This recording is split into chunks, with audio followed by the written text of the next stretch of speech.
बिजनौर में वीर सेना संगठन ने देश में आरक्षण व्यवस्था को लेकर राष्ट्रपति, प्रधानमंत्री, गृह मंत्री और शिक्षा मंत्री के नाम ज्ञापन सौंपा।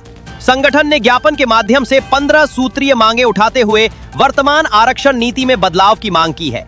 संगठन का कहना है कि देश में समान अवसर, समान शिक्षा और समान प्रतियोगिता की व्यवस्था सुनिश्चित होनी चाहिए।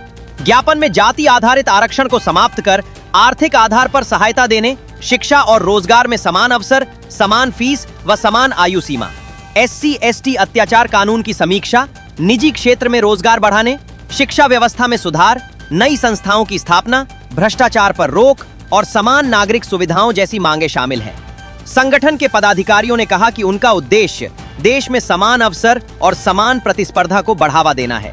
उन्होंने केंद्र सरकार से ज्ञापन में शामिल मांगों पर गंभीरता से विचार कर आवश्यक कदम उठाने की अपील की। वहीं आरक्षण व्यवस्था को लेकर देश भर में अलग अलग मत हैं और यह मुद्दा लंबे समय से सामाजिक एवं राजनीतिक बहस का विषय बना हुआ है। बिजनौर से नीरज कुमार की रिपोर्ट। आरक्षण हटाने की बात हम लोग नहीं कर रहे हैं, हम आरक्षण में संशोधन की बात कर रहे हैं, क्योंकि ये देते हैं गरीबी पे। गरीब हर जाति में होता है, स्वर्णों में भी गरीब है। तो जो बच्चे हमारे 620 नंबर लाके डिप्रेशन में जा रहे हैं, आत्महत्या कर रहे हैं, ये प्रूफ है।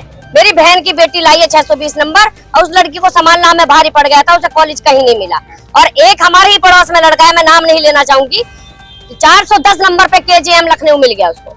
तो कितनी बड़ी विडंबना है। हमारी बच्ची दिन रात एक कर रही थी लेकिन उसको कॉलेज नहीं मिला। हमने उसको MSc करा, BSc करा, MSc करा रहा है, जो भी है बहला रहे हैं, लेकिन ये विडंबना है हमारी।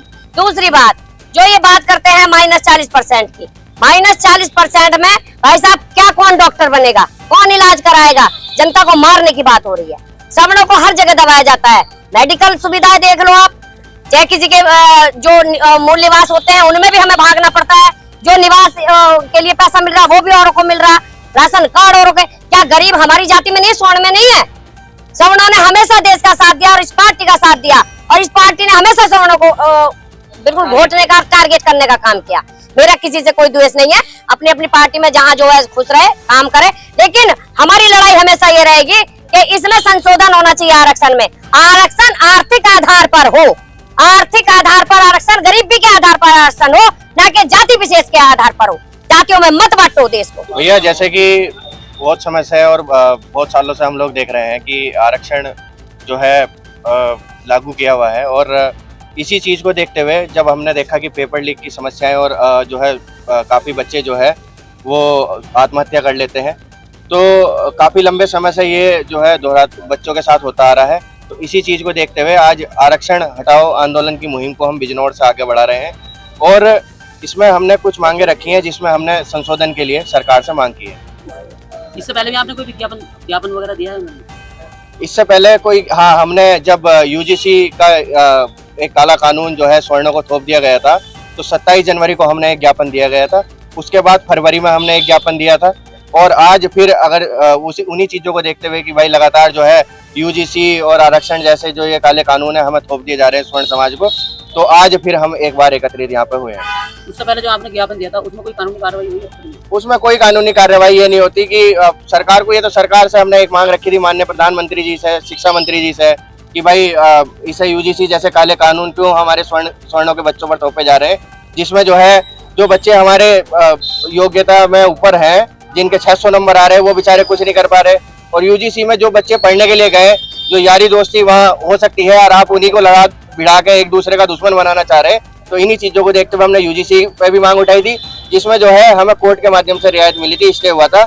लेकिन हम सरकार से बार बार यही निवेदन कर रहे हैं कि इसे पूर्णतः समाप्त किया जाए, बच्चों को एक दूसरे का दुश्मन ना बनाया जाए, क्योंकि बच्चे जो है वहाँ पढ़ने के लिए जाते हैं, कोई लड़ाई झगड़ा और दुश्मनी के लिए वहाँ नहीं जाते स्कूलों में। हम सब लोग यहाँ कलेक्टेड आज एक बड़े भारी दुख के साथ यहाँ आए हैं। संविधान ने जो एक कुरीति अपनी भारत विशेष को दी है, जिसका नाम है आरक्षण व्यवस्था, ये व्यवस्था जातिगत आधार पर है। जबकि एक मूर्ख व्यक्ति से भी पूछो, ये संविधान को जो आज के समय पर चला रहे हैं उनको तो छोड़ दो, अगर मूर्ख व्यक्ति से भी पूछो कि जाति भूखी है या व्यक्ति भूखा है, तो वो बता देगा कि व्यक्ति भूखा होगा, जाति नहीं होगी।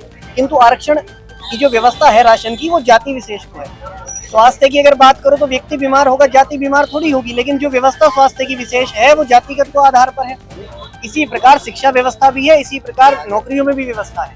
आप अपने अनुसार बताइए, एक डॉक्टर जो कि फेल हो गया एमबीबीएस में किंतु वो डॉक्टर बन गया संविधान की नीति के कारण, क्या आप इलाज कराना पसंद करेंगे?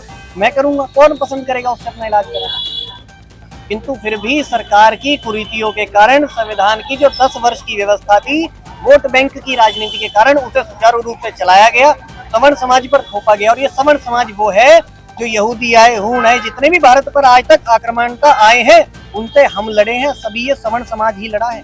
हम इसमें बराबर का हक रखते हैं, अदर समाज का भी, सभी समाज का, हम सभी का सम्मान करते हैं। किंतु सरकार से फिलहाल ये निवेदन विनम्र रूप से है कि इस आरक्षण की व्यवस्था को जातिगत आधार पर न रखकर व्यक्तिगत आधार पर, उसकी आर्थिक आधार पर रखा जाए।